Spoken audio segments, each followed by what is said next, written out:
The battle over gun control continues as both Republicans and Democrats prepare to fight for their own bills on the House floor this week. GOP leaders plan to bring forth a gun control measure that would create a process for officials to prevent terrorism suspects from buying guns.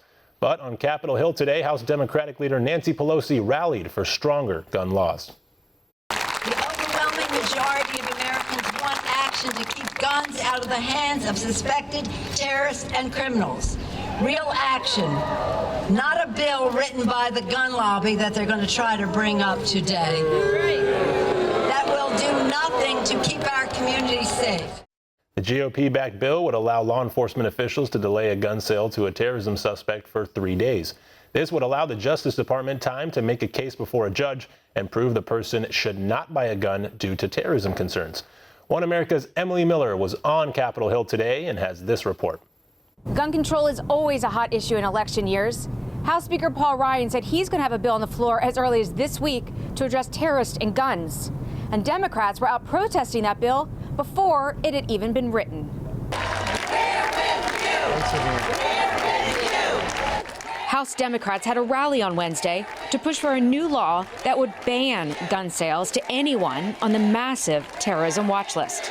The Republican House still refuses to disarm hate and allow a vote on common sense gun violence protection. 2 bills.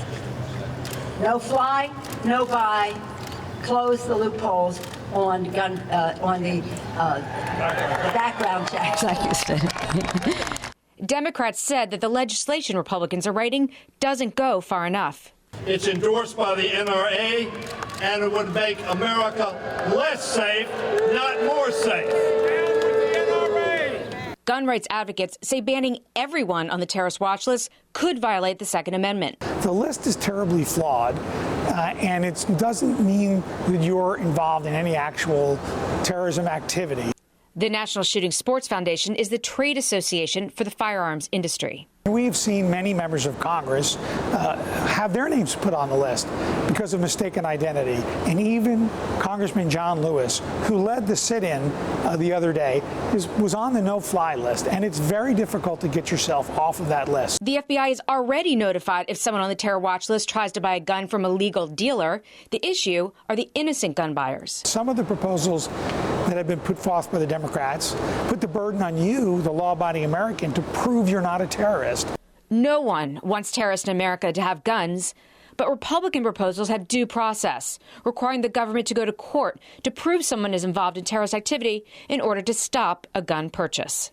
A spokesman for House Speaker Paul Ryan said they're still working on the language of their legislation, but expect to have a vote in the next few weeks on something that will hopefully prevent future terrorist attacks, but not infringe on the Second Amendment.